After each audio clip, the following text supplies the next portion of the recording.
આપણી ચેનલમાં બધા મિત્રોનું સ્વાગત છે। તો દોસ્તો વાત કરી રહ્યા છીએ કુટુંબ વચ્ચે હાથનો પાવર ભાગ 5ની। તો પંજા માટે બધા પોતપોતાની તૈયારીમાં લાગેલ છે। હરીબા તેમની તૈયારી કરે છે અને આ બાજુ વાઘુબા દારૂ પીને ફરે છે। તો આ બાજુ ફૂમતાજી ચેન્નઈ સામે બહેનીનું ઢંકન ખોલી અને પંજો લડે છે। તો ચેન્નઈ તો ફૂમતાજી આગળ હારી જાય છે। તાકાત તો કરી જ નહીં તાકાત તો મેં કરી જ નહીં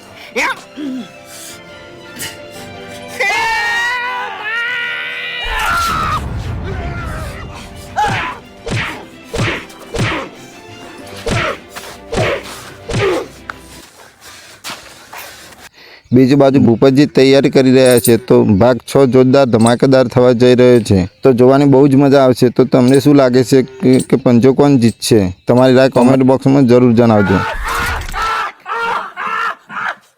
ચેનલ પર નયા હોય તો ચેનલને સબસ્ક્રાઈબ કરી એક મસ્ત કોમેન્ટ કરી નાખજો। ત્યાર સુધી મળીએ નેક્સ્ટ વિડીયોમાં। જય માતાજી બધા મિત્રોને।